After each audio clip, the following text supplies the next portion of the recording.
La primera vez que supe lo que era una crisis económica tenía 8 años. Mi papá se había quedado sin trabajo o le habían dejado de pagar el sueldo, que es más o menos lo mismo. Los siguientes 2 años fueron quizás los de mayor angustia familiar. Mi viejo agarraba los pocos trabajos que conseguía y que casi siempre eran mal pagos. Pero ni para él ni para mi mamá era algo nuevo. En 1987, el año en el que nací, la hiperinflación también los castigó con fuerza. Crecí escuchando la anécdota de que por aquel entonces los precios de los alimentos variaban hasta 3 veces en un mismo día y que había que caminar porque no alcanzaba la plata para la nafta. Para el año 2000 nos habíamos recuperado un poco y celebrábamos el comienzo del siglo XXI instalados en una nueva ciudad. Pero fue entonces cuando vi cómo una nueva crisis terminaba con años de esfuerzo de millones de personas y los empujaba a la pobreza. Todos los días, alguien que conocía se quedaba sin empleo, sin casa, sin educación o sin comida. Aparecían cosas nuevas que rápidamente naturalizábamos, como los bonos que imprimían las provincias, el club del trueque, la compraventa de muebles usados y las noticias sobre hambre y desnutrición. Habían pasado tan solo 14 años desde que nací y ya había vivido 3 crisis. La de la hiperinflación, la del efecto tequila y la del 2001. Y no sería la última. En el año 2008 estalló otra, esta vez de escala mundial. Lo dramático es que con cada una de estas crisis, cientos de pibes como yo van perdiendo la posibilidad de una vida mejor. Porque cada vez que se sucede un terremoto económico, millones quedan bajo sus escombros y ya no pueden salir. Pero a diferencia de los terremotos, que son difíciles de anunciar e imposibles de detener, las crisis se pueden anticipar y evitar, precisamente porque en la mayoría de los casos son el resultado de malas decisiones y de fuertes vacíos éticos. ¿Qué creen que ocurre cuando un día se levantan y mientras preparan el desayuno escuchan que las acciones de las empresas cayeron 5 o 10 puntos? Y al día siguiente algún presidente hace un anuncio que pareciera calmar el ánimo de los empresarios y entonces las acciones crecen 5 o 10 puntos. ¿No les parece que en estos movimientos especulativos hay quienes ganan mucha plata en poco tiempo? Y es que la economía mundial se ha vuelto una apuesta de casino, se ha vuelto una timba financiera. Nos hemos convertido en una sociedad de 2 niveles, donde unos pocos ganan mucho y donde el resto, la mayoría de todos nosotros, cargamos en nuestras espaldas con los desastres económicos de quienes especulan con nuestro trabajo, con nuestra vivienda, con nuestros ahorros. Desde 1980 se han producido más de 100 crisis económicas en todo el mundo. Se han producido más crisis económicas que en las décadas anteriores y sus consecuencias son cada vez más graves. Hay por lo menos 3 factores comunes. Por un lado, la desregulación, la especulación financiera y gruesos vacíos éticos. Y de eso vamos a hablar en este programa.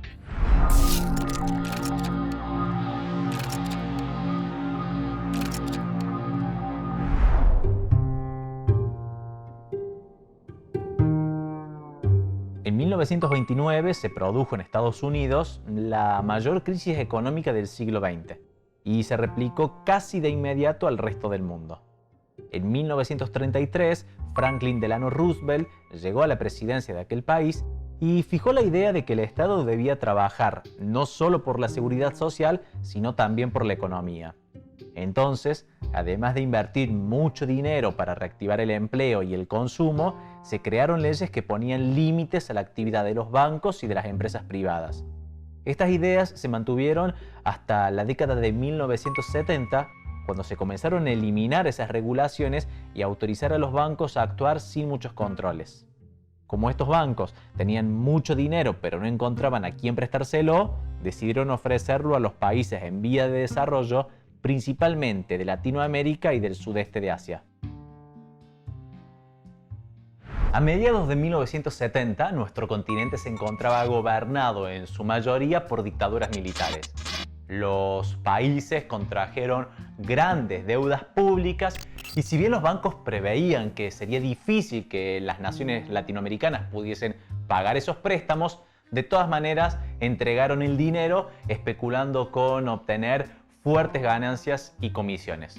Para que se den una idea, en ese periodo, para pagar esa deuda pública, los países del continente destinaron entre el 6 y el 10% de todas sus riquezas nacionales.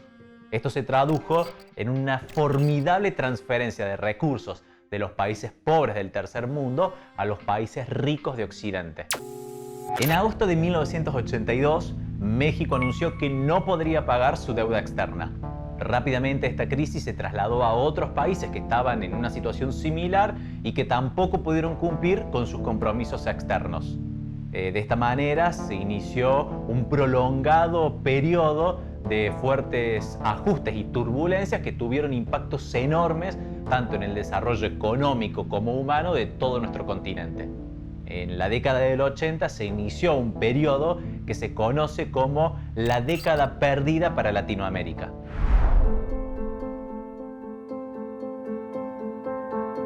Los costos sociales de la década perdida fueron enormes.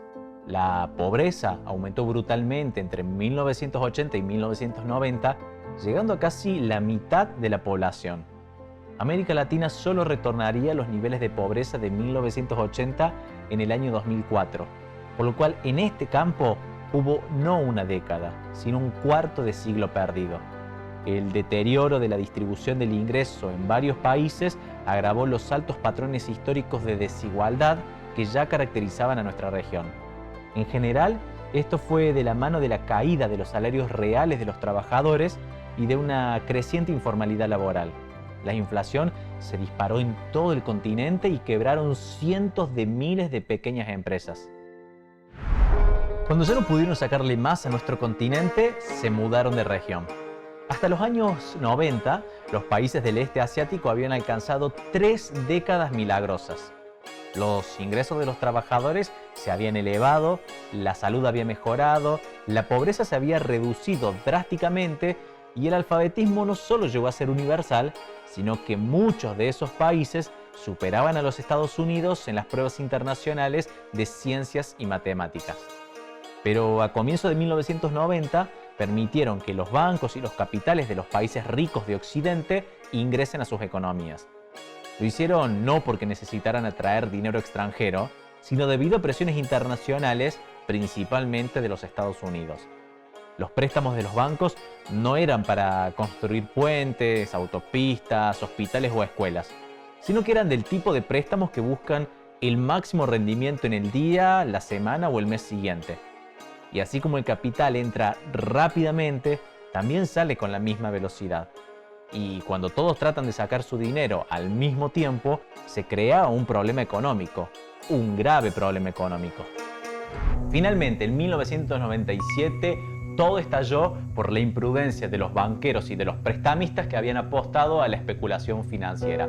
La producción del este asiático cayó un 16%. Casi la mitad de las empresas de Indonesia quebraron. El desempleo subió muy fuertemente, más de 10 veces, y se produjo un desplome de los salarios reales. Y en este contexto, en la primavera y en el verano de 1998, la crisis se extendió mucho más allá del este asiático, llegando a Rusia.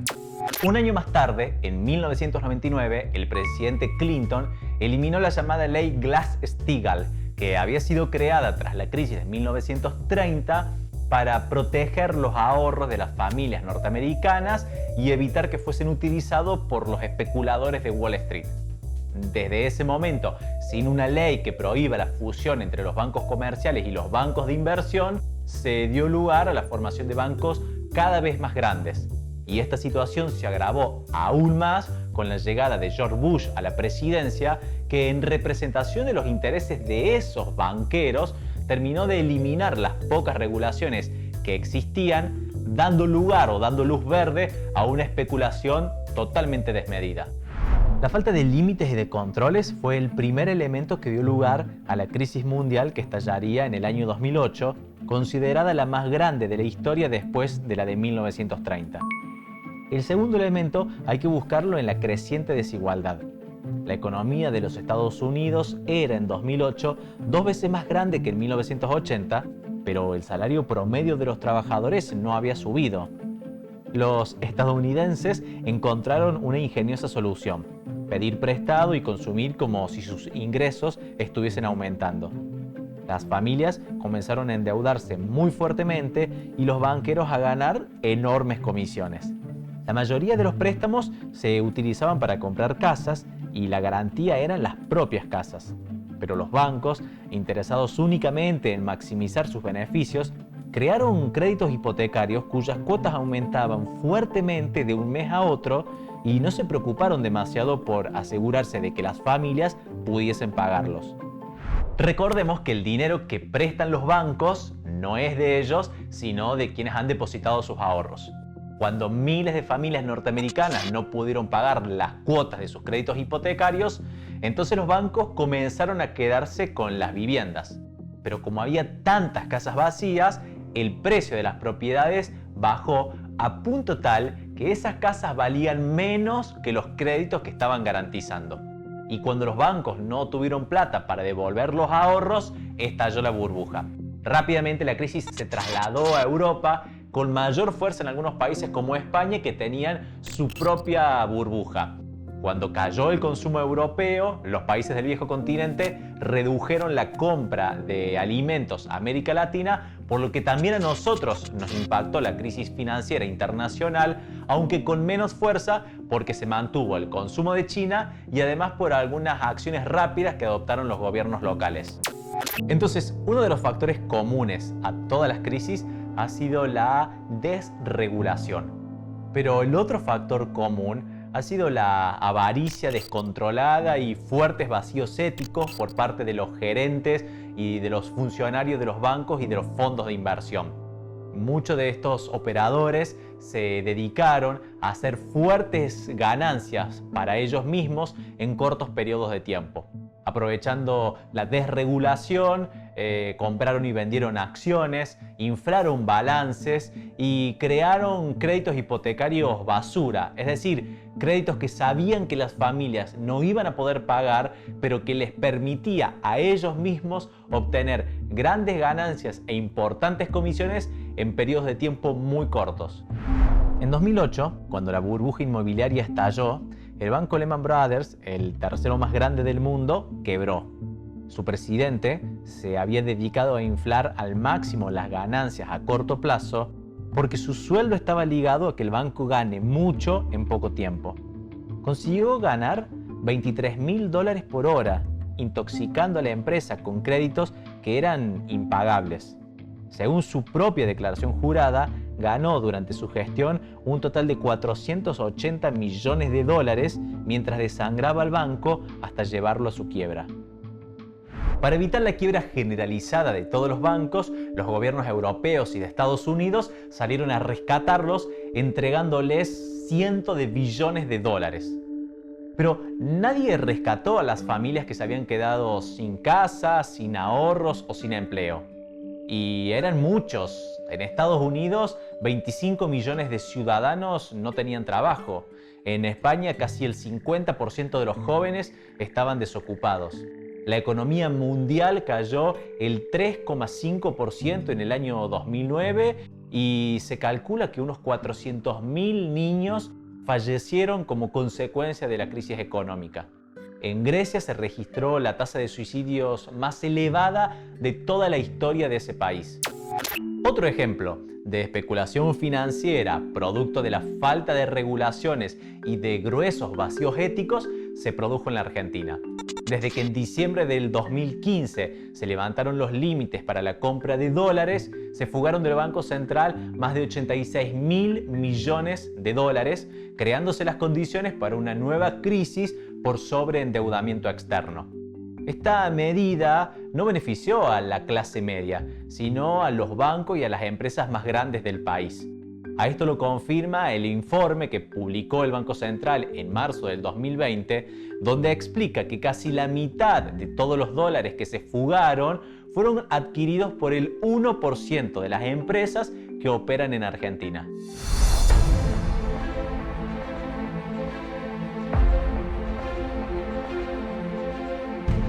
Los gruesos vacíos éticos, las complicidades políticas y la eliminación de las reglas de juego a favor de las grandes empresas y bancos del mundo están generando crisis económicas cada vez más recurrentes y con consecuencias más duraderas. El capitalismo no es en sí mismo un sistema inmoral, sino que refleja nuestros valores como sociedad. El capitalismo es lo que nosotros hacemos de él. Las reglas de juego pueden generar condiciones y ampliar oportunidades para todos, o puede reducirlas para unos pocos. La verdadera pregunta es si el sistema trabaja para las mayorías o para una élite cada vez más reducida.